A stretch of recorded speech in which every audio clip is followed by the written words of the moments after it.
안녕하세요. 저는 딸 하나 두고 있는 60대 여성입니다. 세상살이 아무리 험난해도 여전히 살만한 세상이라는 걸 느꼈던 경험을 자랑하기 위해 글을 써봅니다. 세상에는 좋은 사람들이 많다는 걸 알고는 있지만 딱히 실감할 수 있는 경험은 없었죠. 하지만 그날로 인해 저는 세상 보는 눈이 달라졌다고도 할 수 있어요. 지금부터 들려드릴 제 소중한 이야기를 관심 있게 들어주시면 감사하겠습니다. 딸을 가진 후에 남편과 결혼을 한 저는 부모님 돌아가시고 온전히 남편에게만 의지하며 수년을 살아왔습니다. 시부모님도 없어서 저랑 남편은 아기랑 같이 똘똘 뭉쳐서 더 잘 살았어요. 부모님이 준 재산 조금과 남편이 시부모님께 상속받은 재산 조금을 합쳐 우리는 펜션 사업을 시작했죠. 여자아이인데도 유독 공룡을 좋아했던 딸아이를 위해서 고성에 자리를 잡고 펜션을 운영했습니다. 비수기에는 손님이 좀 없지만 그래도 성수기에 왕창 돈을 벌 수 있어서 딸 키우는 데는 전혀 문제가 없었어요. 아마 서울에서 생활했다면 정말 손가락 빨면서 지냈겠죠. 그나마 시골 동네라서 돈이 덜 들었던 것 같아요. 또 고성이 지내다 보면 재밌거든요. 저랑 남편도 펜션을 하면서 고성 구경 많이 하고 널리고 널린 공룡 흔적들을 다 둘러보면서 자주 나들이를 다녔습니다. 딸이 무척 좋아했고 그 덕분에 더 건강하게 컸던 것 같아요. 그리고 저희는 성수기 땐 휴가를 못 내니까 비수기 시작되면 타 지역에 가서 제대로 여행을 하고 왔거든요. 그래서 그날에도 서울의 공룡 박물관을 가기 위해 계획을 했고 즐거운 마음으로 채비한 채 남편 차에 올라탔었습니다. 오랜만에 가보는 서울 구경에 딸뿐만 아니라 저까지 들떠 있었어요. 게다가 그날은 날씨도 엄청 좋았거든요. 왠지 기분 좋은 하루가 될 것 같아서 설레어 있었는데 당황스럽게도 그날 남편에게 생각지도 못한 일이 발생하게 되었어요. 이상하다. 왜 이렇게 가슴이 답답하고 안 좋지? 아침에 먹은 게 체했나? 어제부터 메스꺼리는 것 같더니 오늘 영 이상하네. 왜? 오늘 아침 겨우 수프 먹은 게 다잖아. 많이 안 좋아? 애 때문에 혹시 몰라서 손 따는 거 가져왔는데 좀 따줄까? 좀 해줘봐. 먹은 것도 없는데 왜 이러는지 모르겠다. 아침부터 낌새가 이상하긴 했는데 차 타니까 더 욱신거리네. 남편이 운전을 하면서 중간중간 계속 가슴을 쿵쿵 때렸습니다. 체한 것 같다고 하길래 제가 고속도로 달리는 동안엔 한쪽 손을 주물러줬고 엄지손가락만 따줬어요. 가슴을 쿵쿵 때릴 정도로 남편이 불편함을 호소하는 건 처음 봤기에 저도 남편 상태가 굉장히 걱정되던 차였어요.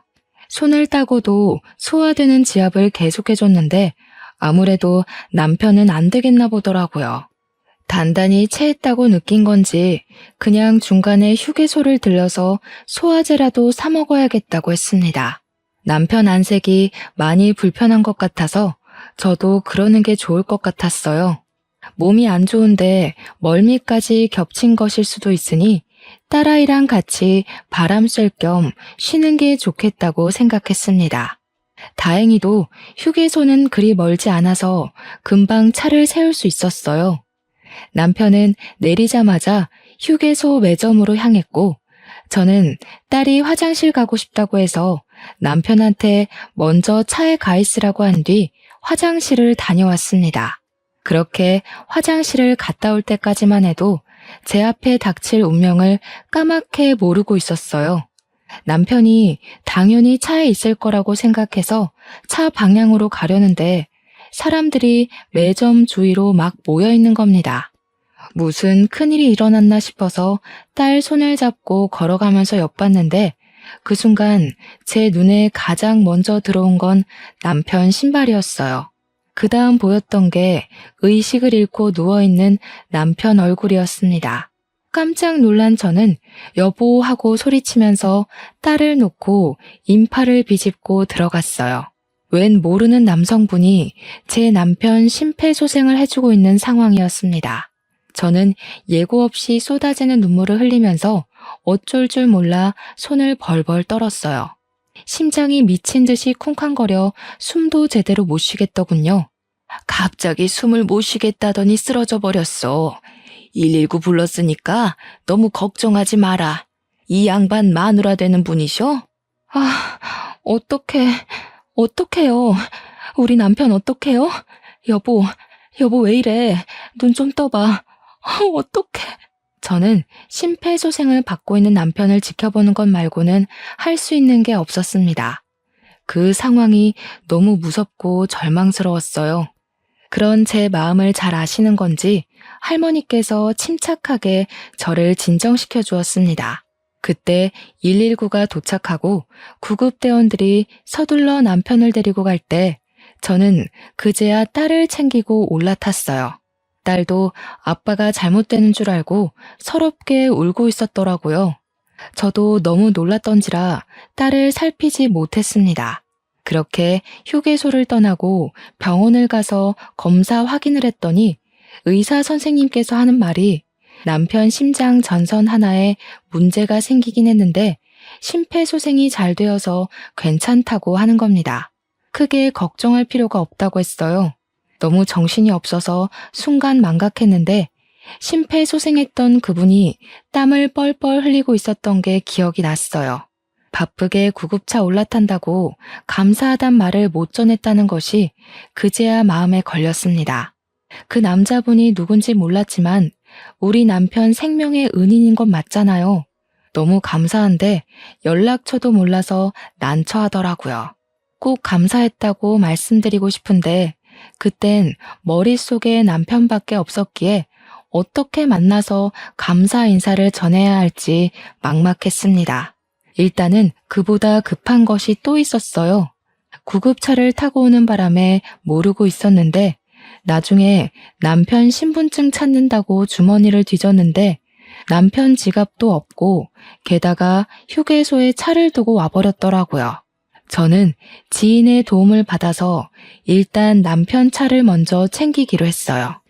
늦은 시간이라 그때 그 할머니랑 남성분이 있을 리 만무하겠지만 혹시나 싶어 슬쩍 둘러는 봤습니다. 역시나 없길래 매점에 맡겨진 지갑과 차를 끌고 돌아왔어요. 괜찮을 거라는 의사 말대로 남편은 금방 의식을 찾았습니다.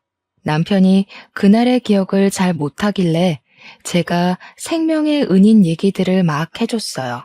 남편도 얼굴 못 본 그분들에게 감사 인사를 전하고 싶어 하더라고요. 그런데 아쉽게도 저는 방법을 찾지 못했습니다. 그래서 남편이랑 둘이서 그 감사함을 마음에 담아두고만 있었어요. 그 후로 딸에게 공룡 박물관 데려가지 못한 미안함이 남아서 그걸 선물로 풀어주느라 은인에 대한 생각은 잠깐 잊고 지냈어요. 그런데 며칠 뒤 남편과 잠자리에 들려고 할 때쯤이었습니다. 모르는 번호로 남편한테 전화가 왔는데 그때 저도 옆에 있어서 들을 수 있었는데요. 나예요. 그때 휴게소에서 쓰러진 애기 아빠 전화 맞지? 어디 몸은 좀 괜찮은가 싶어서 전화해봤는데. 예. 혹시 그때 휴게소에서 아내 곁에 계셔주셨다는 할머님 맞으시죠? 아유, 덕분에 살았다고 연락 꼭 드리고 싶었는데 이렇게 연락이 닿을 줄은 상상도 못했네요. 그렇지. 내가 자네 지갑에서 명함 좀 뺐네. 통 걱정이 돼서 말이지. 나도 이 나이까지 먹으면서 젊은 총각이 길거리에 픽 쓰러지는 경우는 처음 봐서 얼마나 놀랐는데 목소리 괜찮은 거 들으니까 마음이 놓이네. 정말 덕분에 살았어요. 그때 저희 식구들 다 정신이 없어서 감사 인사도 못 드렸습니다. 정말 죄송해요. 감사해요.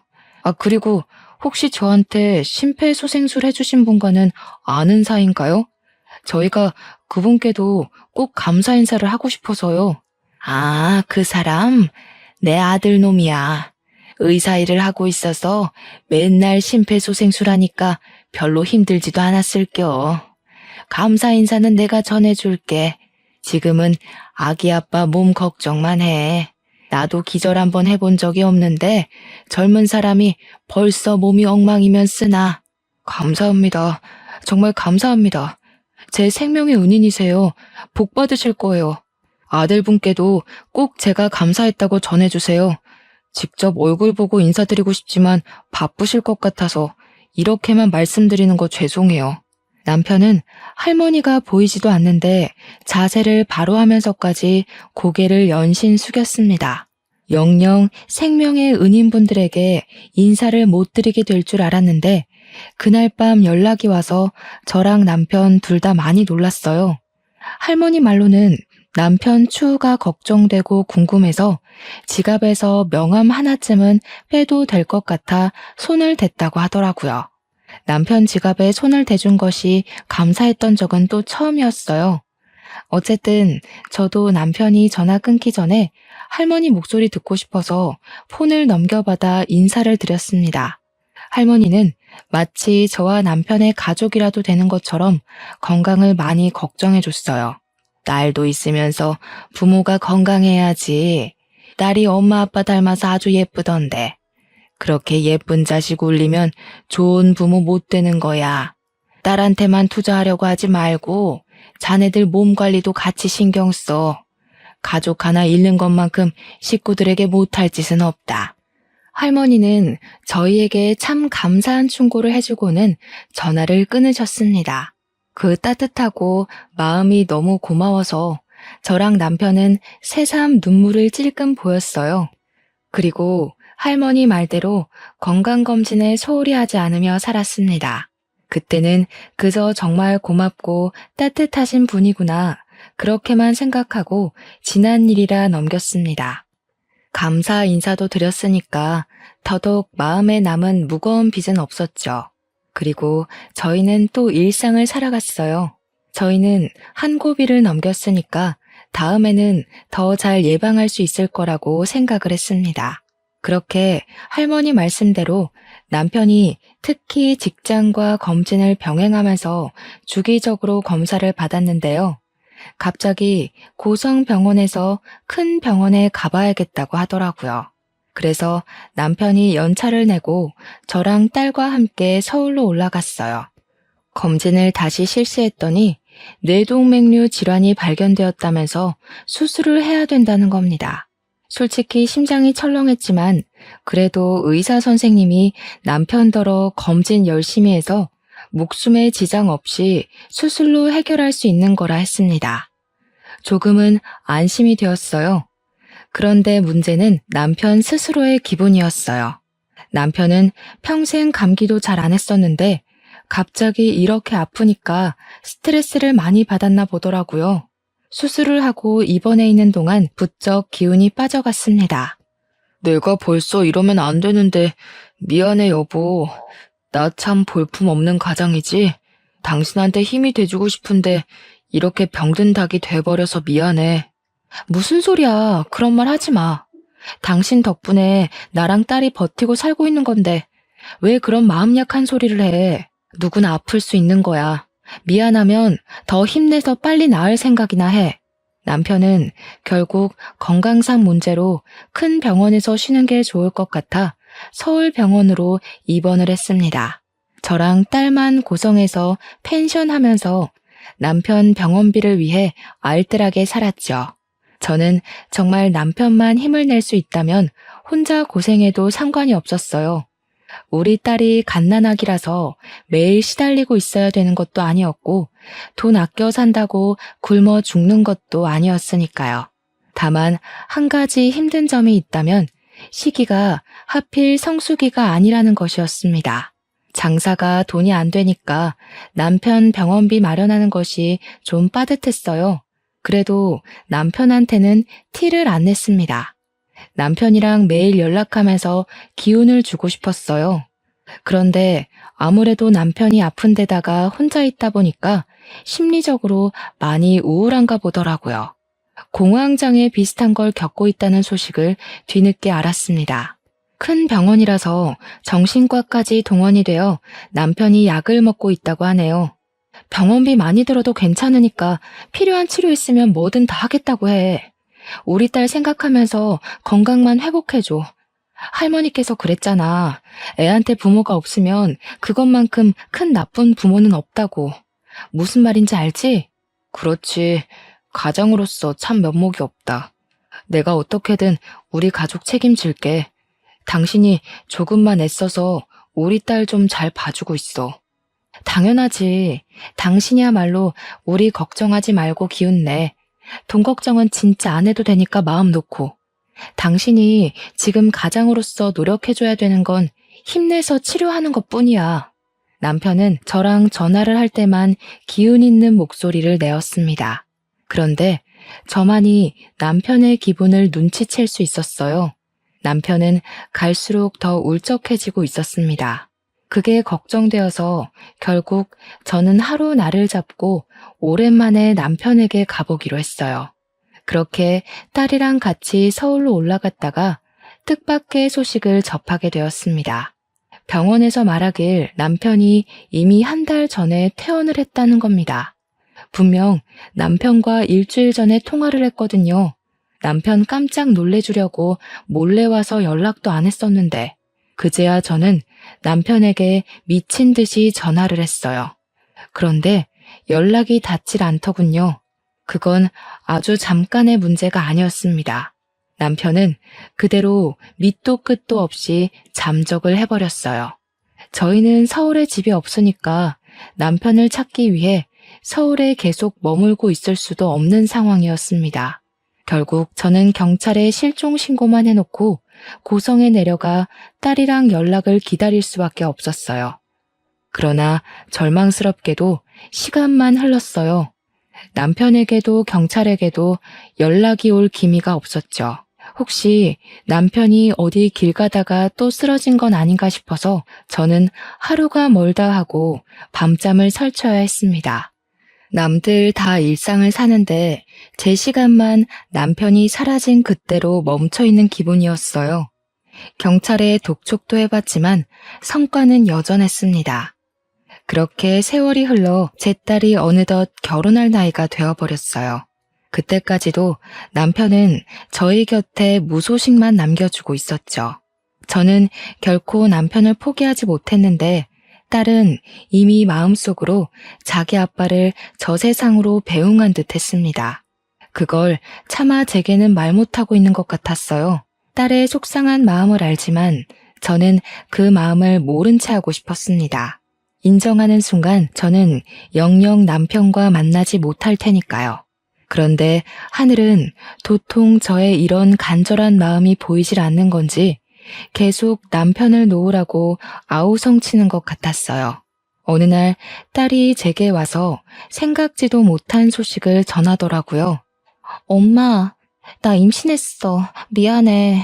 엄마가 아빠 때문에 얼마나 힘든지 아는데도 나 사랑하는 사람이 있어. 나만 그렇게 위로받고 행복하게 지내고 있어서 미안해. 그런데 나 이제 그 사람이랑 같이 살고 싶어. 결혼도 안 한 딸이 갑작스레 임신을 했단 소리에 너무 놀라서 벙찌고 말았습니다. 딸이 죄책감을 느끼면서 고백하기를 오래전부터 결혼하고 싶은 남자가 있었다고 하더라고요.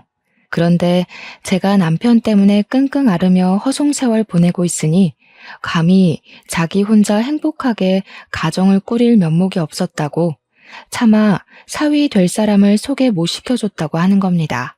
그렇게 결혼을 미루기만 하다가 끝내 덜컥 임신을 하게 되었다고 이젠 정말 결혼을 안 하면 안 될 지경이 되어버려 저한테 알리는 거라면서 딸이 죄인처럼 얘기를 했습니다. 그 순간 머리를 한 대 맞은 것 마냥 정신이 차려졌어요. 남편의 부재로 인해 세상에서 저만 불행하고 가장 힘들다고 생각했고 딸만큼은 아빠의 부재를 못 느끼도록 최선을 다하고 있었다 생각했는데 정작 저는 딸의 인생을 외롭게 만들고 있었던 겁니다. 혼인신고 먼저 하기로 했어. 결혼식은 급한 거 아니니까 그 사람도 기다려준대. 엄마 괜찮아지면 그때 결혼식 하려고. 아니다. 우리 딸 좋을 대로 해야지. 엄마가 너무 엄마 생각만 했네. 미안하구나. 우리 딸이 벌써 이렇게 커서 시집 갈 때가 된 줄도 모르고. 그래서 남자 쪽은 뭐 하는 집안이야? 믿을 만한 사람인 거야? 응, 병원하신대. 엄마만 괜찮다고 하면 그 사람 소개해 줄 수도 있어. 이번 주에 집에 데려올까? 잠깐만. 뭐 병원? 그럼 잘 사는 사람들일 거 아니야. 그런 집에서 우리 집안이랑 사돈을 맺겠다 했다고? 우리 뭐 하는 집인지 말해줬어? 당연하지. 내가 아버님, 어머님 다 만나봤었는데 정말 좋으신 분이야. 형편 때문에 사람 판단하는 그런 분들 절대 아니셔. 봉사도 많이 하시고 이미 우리 아빠가 수십 년째 나타나지 않는다는 것도 알고 계셔. 다 이해해 주신다고. 아유, 안 된다. 그런 사람들이 봉사를 해봤자지. 다 인터넷에 올라오고 병원 이미지 좋게 만들려고 그런 거라고. 그 사람들이 뭐가 아쉬워서 펜션하는 집안이랑 사돈을 맺으려고 하겠어? 딸, 이 결혼 다시 생각해보면 안 될까? 그래도 엄마는 수준이 맞는 집안이랑 했으면 좋겠는데. 그런 사람들 아니라니까. 엄마는 아빠 살려준 분들이 의사라면서 어떻게 의사를 그렇게 생각해? 그리고 어머님, 아버님은 힘든 사람들 병원비 안 받고 진료도 봐주고 수술도 해준대. 엄마도 딱 만나보면 느낄 거야. 큰 병원 아니고 서울 변두리에서 하는 동네 병원이거든. 동네 병원이든 대학병원이든 다 같은 의사라고 생각했습니다. 아무리 이미지 좋은 의사라도 식구가 되면 얼굴색 달라지는 의사들. 뉴스에서 수도 없이 봤었어요. 아빠가 없는 애를 왜 굳이 병원 집안에서 결혼을 하려고 하는지 이해가 안 되더라고요. 저는 혹시나 딸이 결혼하고 나서 시댁에 잡혀 살까봐 그게 가장 큰 걱정이 되었습니다. 이제 저한테 가족은 딸밖에 없다고 해도 무방한데 그 유일한 딸까지 내가 지키지 못하는 꼴이 될까봐도 걱정을 했어요. 하지만 어쩌겠어요. 딸은 이미 임신을 해버렸고 저를 위해서 몇 년을 참고 기다렸다는데요. 일단 엄청나게 큰 병원이 아니라 그냥 동네 외과 정도라니까 한 발 양보해서 결혼을 허락해 주었습니다. 그리고 그날 밤 저는 결국 남편의 사망을 받아들여야 했고 딸을 위해서라도 남편을 놓아주어야 했어요. 남편이 보고 싶어서 정말 많이 울면서도 우리 가족 책임진다고 해놓고 사라져버린 남편이 원망스럽기도 했습니다. 딸이 상견례 날짜를 잡았다고 말해주고 난 후 저는 그때까지라도 마음을 추스르려고 노력 많이 했습니다. 그렇게 저의 감정 절반을 포기하며 지내던 어느 날이었어요. 모르는 번호로 연락이 온 겁니다. 딸에게 줄 몸보신 요리를 하던 중에 받았는데 그 안에서 들려오는 목소리는 저를 주저앉게 만들었어요. 발신자는 다름 아닌 남편이 휴게소에서 처음 병환증세가 왔을 때 남편을 살려주신 할머니였습니다.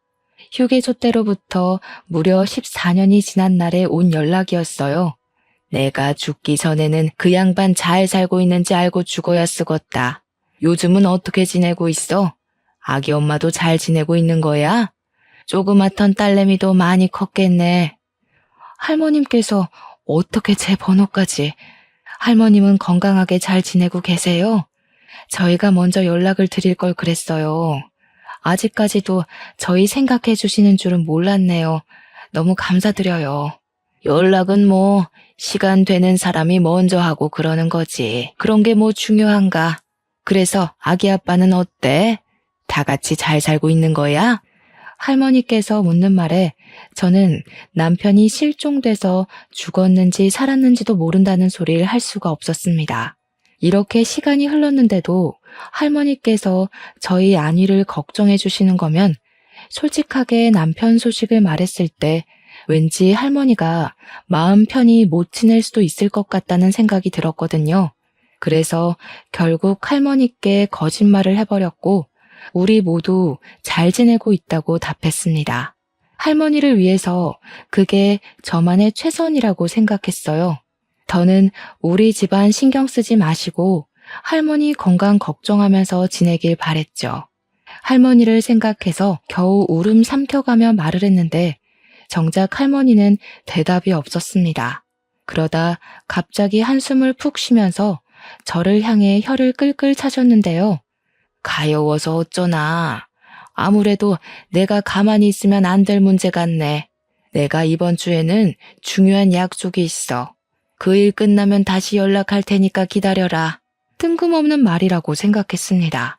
제가 대답도 못 드렸는데 할머니는 그렇게만 말하고 전화를 끊어버렸어요.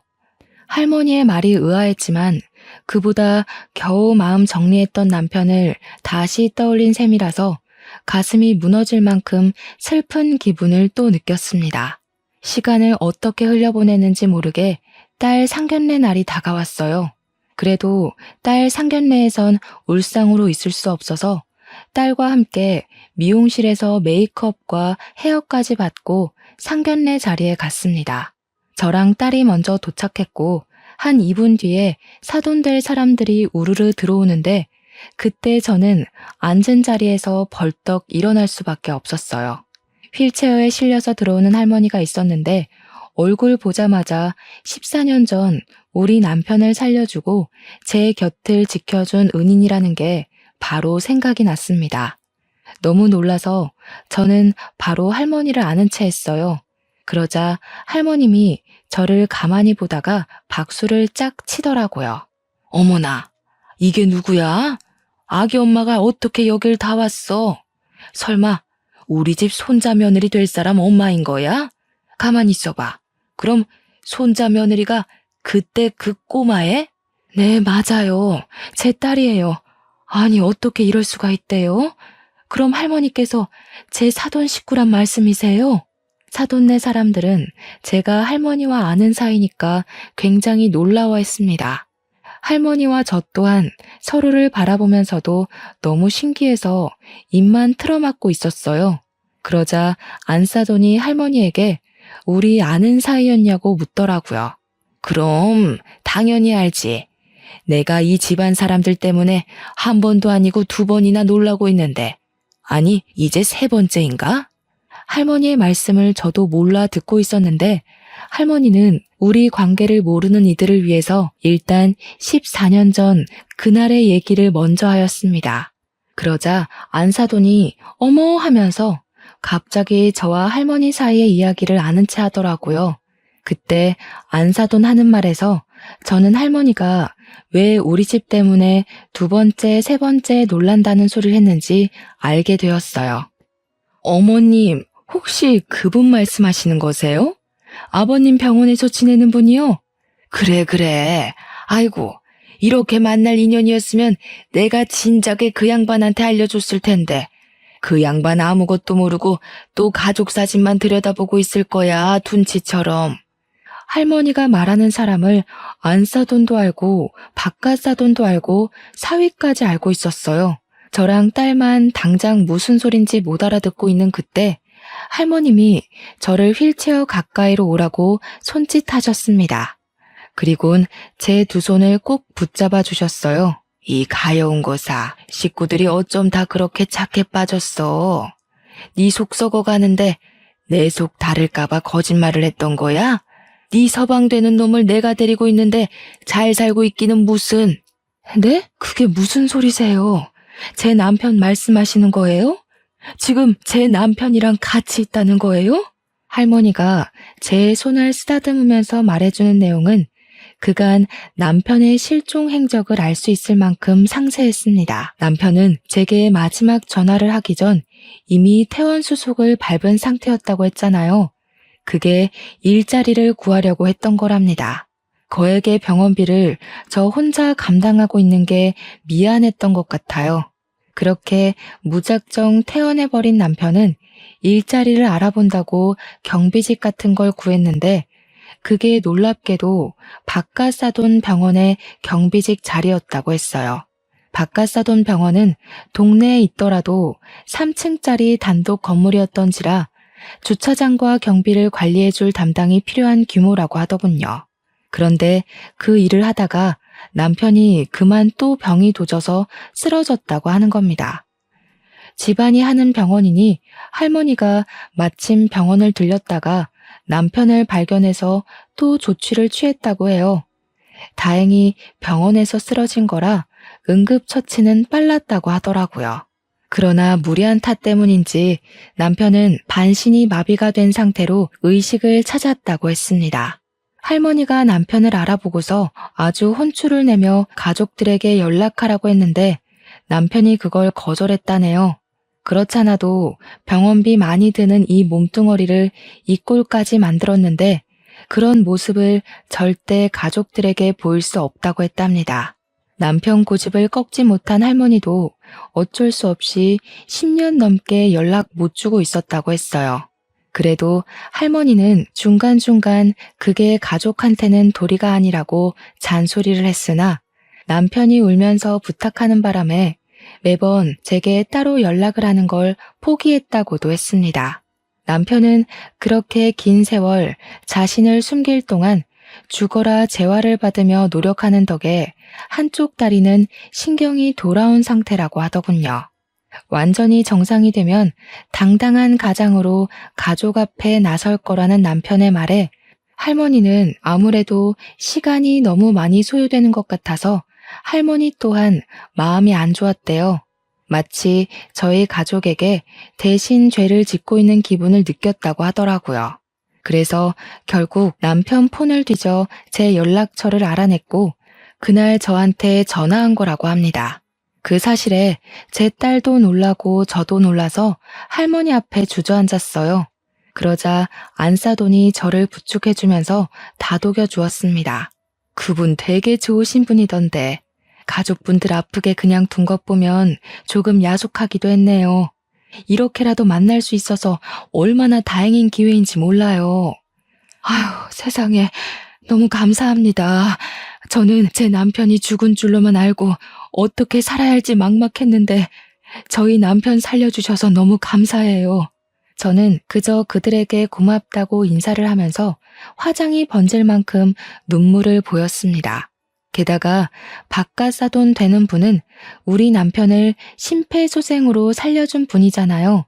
얼굴 보고 인사드리는 건 처음이었는데 다리에 힘이 없었던지라 저는 무릎을 꿇은 채로 바깥사돈에게 감사하다고 고개를 숙였어요.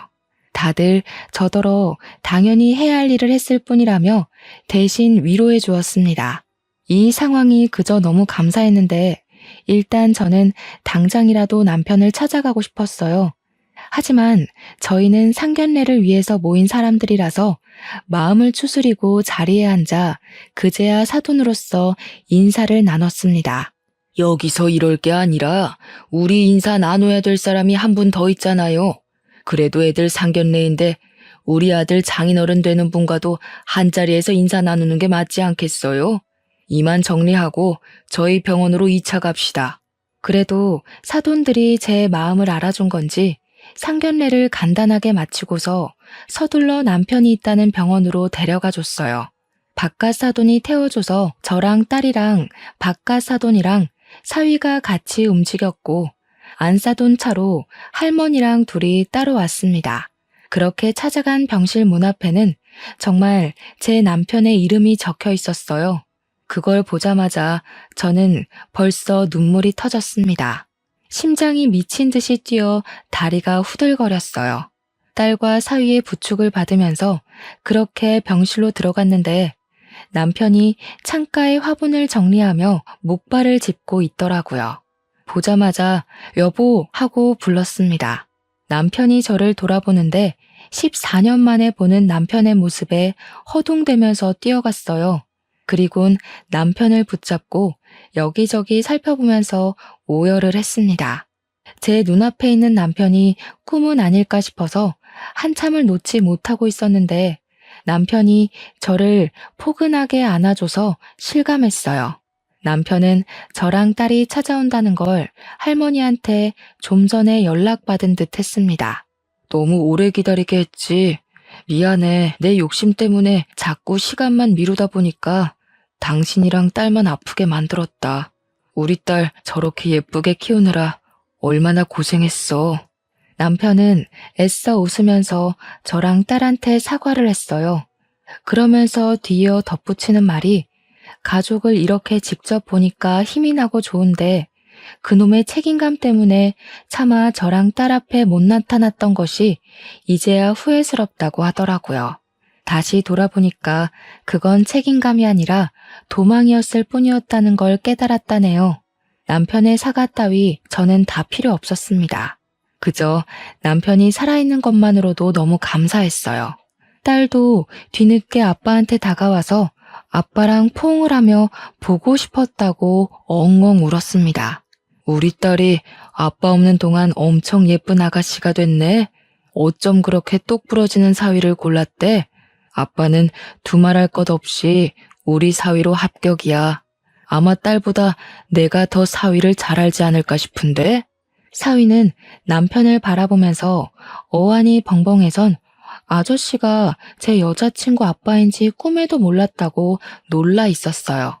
듣자 하니 딸이 아빠 얘기 나오면 속상해서 사위한테는 그냥 아빠가 오래전에 집 나가서 돌아가신 것 같다고만 했다더라고요. 그래서 사위도 그런 줄로만 알았다네요.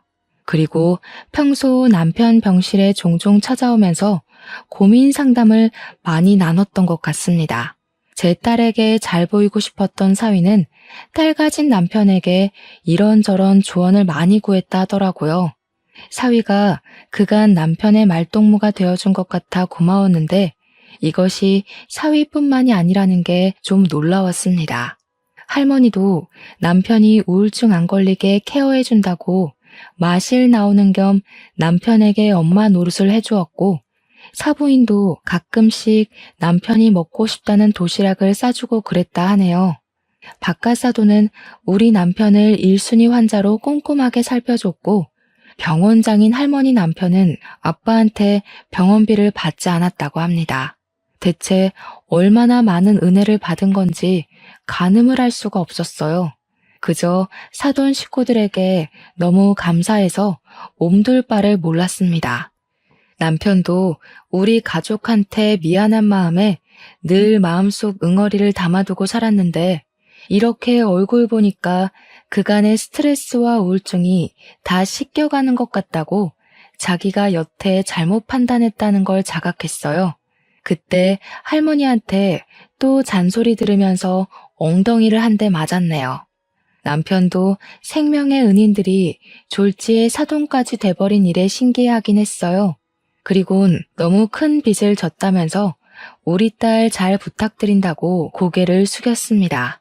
저 또한 감사해서 사돈 어른들과 일일이 악수를 하며 인사를 했고 할머니 앞에선 무릎을 꿇고서 할머니 손을 잡고 눈물을 터뜨렸어요. 우리 가족 할머님 아니었으면 다 무너졌을 거예요. 정말 감사합니다. 할머니께서 저희 가족 다 살려주셨어요. 죽을 때까지 할머니는 잊지 않고 기억할게요. 그래, 이제 사돈 됐으니까 나한테 많이 갚아주면 되겠다. 설마 기억만 해주고 두 손 놓고 있는 건 아니지? 이 늙은 애미랑 놀아주러 자주 와야 돼. 저는 울음 때문에 대답을 할 수 없어서 고개만 연신 끄덕였습니다. 그때 남편은 목발을 짚고 와서 박가사돈 손을 꼭 잡으며 말하더라고요. 박가사돈, 그때 저 심폐소생술 해주신 덕분에 제가 지금 이렇게 가족들 볼 수 있네요. 정말 제 생명의 은인이십니다. 사돈 식구들 다 제 은인이에요. 다시 한번 감사해요. 전 그냥 의사로서 해야 할 도리를 한 건데요, 뭘.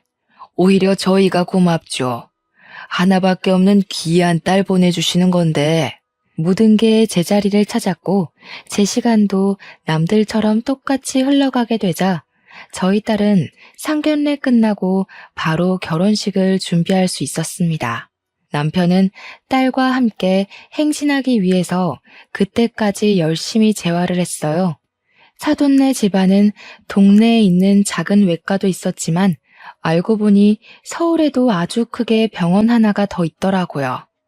바깥 사돈이 주로 남편 입원해 있는 동네 병원에 장을 맡고 있고 할머니 남편 되시는 분이 서울 큰 병원에 장으로 있다고 했습니다.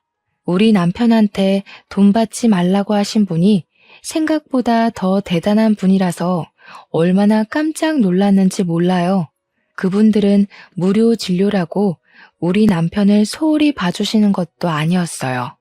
의료기술 총동원해서 우리 남편의 재활에 전액을 다 지원해주고 있다고 들었습니다. 남편은 마음 좋은 사람들이 이렇게까지 도와주니까 더 열심히 해보겠다며 땀 뻘뻘 흘리며 재활을 했어요. 가족이 나타나자 더 힘을 얻은 남편은 끝내 행진 때 목발 하나에만 유지한 채 그 기다란 버진대로를 딸과 함께 걷는 걸 성공했습니다. 원래는 몇 걸음 걷지 못하고 금방 휠체어에 앉는다고 하더라고요.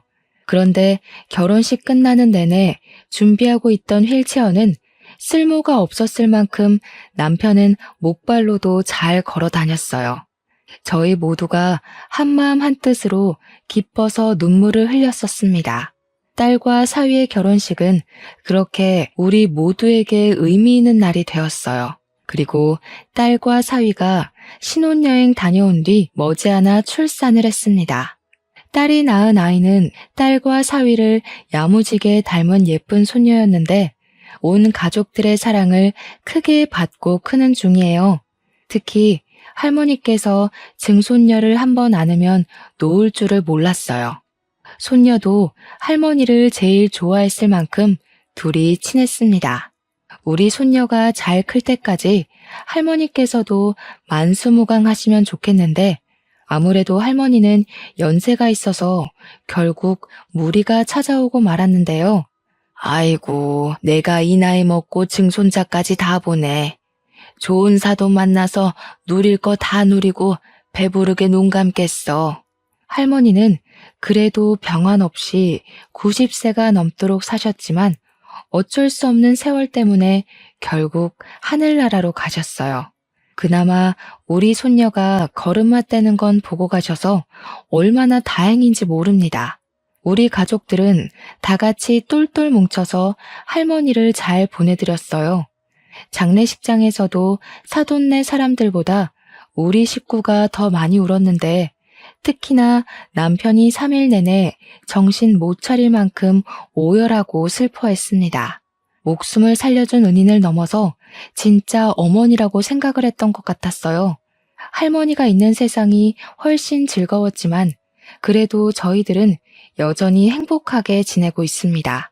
딸과 사위도 다투지 않고 사이좋게 지내는 걸 보니 제가 다 기분 좋더라고요. 할머니께서 우리 집안과 사돈 집안의 인연을 이어준 셈이나 다름없는 것 같아 하늘에 계신 할머니께 틈만 나면 감사하다고 말씀드리고 있어요. 덕분에 우리는 다른 집안과 다르게 사돈과의 사이가 아주 특별해졌습니다. 마치 대가족이 된 것처럼 저희는 자주 연락하고 같이 놀러 다니고 주기적으로 식사를 합니다. 또 명절 때마다 사위랑 딸이 시댁과 친정을 왔다 갔다 하는 게 힘드니까 어차피 얼굴 볼 거 그냥 한 곳에 다 모여서 며칠 동안 같이 지내고 있어요. 이번 추석에는 다 같이 우리 펜션에 와서 바비큐 파티를 하고 놀 생각입니다. 모든 게 그저 즐겁기만 한데 딱 한 가지 마음속에 내내 해결 안 되는 불편함이 남아 있었는데요. 사돈네 병원에서 계속 남편에게 무료 진료를 봐주려고 하는 것이 문제였습니다. 우리는 받을 만큼 받았기에 이제는 어떻게든 한 푼이라도 더 내려고 했거든요.